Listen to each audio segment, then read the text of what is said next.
जमहूरियत में अक्सर आपने सुना होगा सत्ता किसी भी कीमत पर, लेकिन सत्ता किसी भी कीमत पर आखिर क्यों, ये समझने के लिए कर्नाटक विधानसभा चुनाव के आज के नतीजों को समझना बेहद जरूरी है। दरअसल में कर्नाटक विधानसभा चुनाव की जो टैली इस वक्त आप अपने टेलीविजन स्क्रीन पर देख रहे होंगे, उसमें जाहिर है कांग्रेस पार्टी ने वो जीत हासिल की है, वो आंकड़ा हासिल किया है जिसकी उम्मीद शायद कांग्रेस पार्टी को भी अब से 3 महीने पहले तक नहीं रही होगी। क्योंकि कर्नाटक में जिस तरीके से कांग्रेस के दो बड़े छत्रपों के बीच आपसी घमासान की खबरें सामने आती थी, डीके शिवकुमार और सिद्धारमैया, उसके बाद ऐसा लगता था कि शायद कर्नाटक भी छत्तीसगढ़ और मध्य प्रदेश, राजस्थान के बाद वो राज्य साबित होगा जहां पर कांग्रेस के अंदरूनी सिरफटअव्वल कांग्रेस के लिए एक बड़ी मुश्किल साबित होगी। इससे पहले हमने मध्य प्रदेश में देखा किस तरीके से कमलनाथ और ज्योतिरादित्य सिंधिया के बीच का जो टकराव है वो मध्य प्रदेश की सत्ता से कांग्रेस को बाहर कर देता है। लेकिन पिछले 2 महीने में जिस तरीके की एकजुटता का दावा कम से कम मीडिया और सोशल मीडिया में कांग्रेस की तरफ से किया गया, खासकर डीके शिवकुमार और सिद्धारमैया के बीच, उससे ऐसा लगा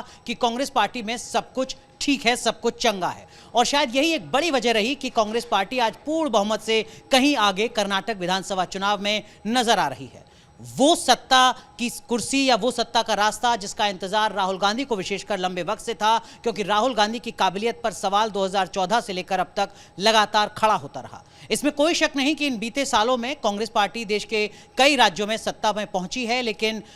दक्षिण में और खासकर बड़े राज्यों में राहुल गांधी को लेकर सवाल लगातार उठते रहे। क्योंकि अक्सर ये कहा गया कि जो लोकल लीडरशिप है उसी की वजह से कांग्रेस पार्टी को उन राज्यों में जीत मिली है, फिर चाहे मध्य प्रदेश में कमलनाथ या ज्योतिरादित्य सिंधिया हो या फिर राजस्थान में सचिन पायलट और अशोक गहलोत। ऐसे में राहुल गांधी भारत जोड़ो यात्रा करते हैं जिसमें कांग्रेस पार्टी की तरफ से दावा किया जाता है कि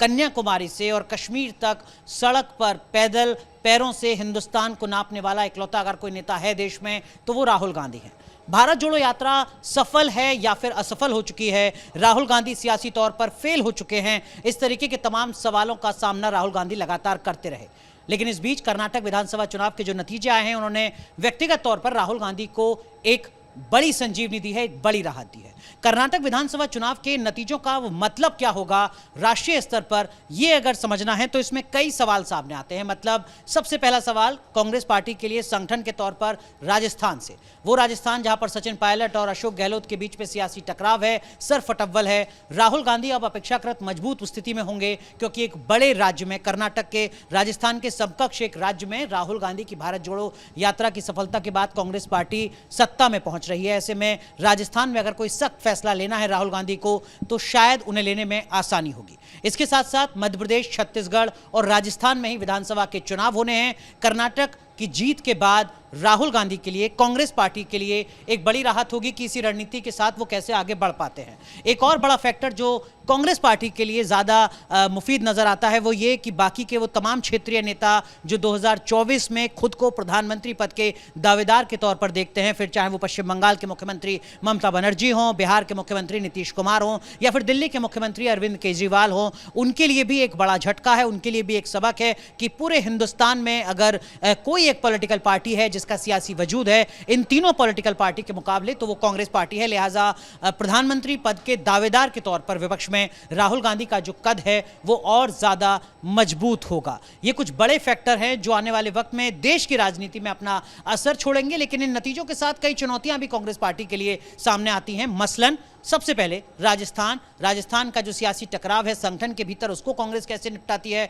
उससे कैसे डील करती है। अगर सही तरीके से डील नहीं कर पाई तो मुश्किलें और ज्यादा बढ़ सकती हैं। मध्य प्रदेश में ज्योतिरादित्य सिंधिया के जाने के बाद कमलनाथ और खासकर अपने विवादित बयानों के चलते सुर्खियों में रहने वाले दिग्विजय सिंह, इनकी लीडरशिप में मध्य प्रदेश में कांग्रेस पार्टी का प्रदर्शन कैसा रहता है इस पर सब कुछ निर्भर करेगा। छत्तीसगढ़ में भी टीएस सिंहदेव और मौजूदा मुख्यमंत्री भूपेश बघेल के बीच का जो संघर्ष था वो भले ही खत्म हो गया हो, लेकिन क्या छत्तीसगढ़ में सत्ता की वापसी हो पाएगी कांग्रेस पार्टी के लिए, यह देखना होगा। कर्नाटक की जीत एक बड़ी राहत जरूर है राहुल गांधी के लिए, लेकिन रातों रात राहुल गांधी का कद बहुत बड़ा हो गया है। रातों रात राहुल गांधी केंद्रीय लीडरशिप में, केंद्रीय मुकाबले में नरेंद्र मोदी के समकक्ष खड़े हो गए हैं। फिलहाल ऐसा नहीं लगता है क्योंकि राहुल गांधी को नरेंद्र मोदी का मुकाबला करने के लिए 2024 के लोकसभा चुनाव में अभी एक लंबा सियासी सफर तय करना होगा। जिस तरीके की मैच्योरिटी भारत जोड़ो यात्रा में राहुल गांधी ने दिखाई है, जिस तरीके की रणनीतिक सफलता कांग्रेस पार्टी को कर्नाटक में मिली है, इसी तरीके की सियासी मैच्योरिटी और इसी तरीके की रणनीति के साथ आने वाले विधानसभा चुनाव में भी कांग्रेस पार्टी को चुनावी मैदान में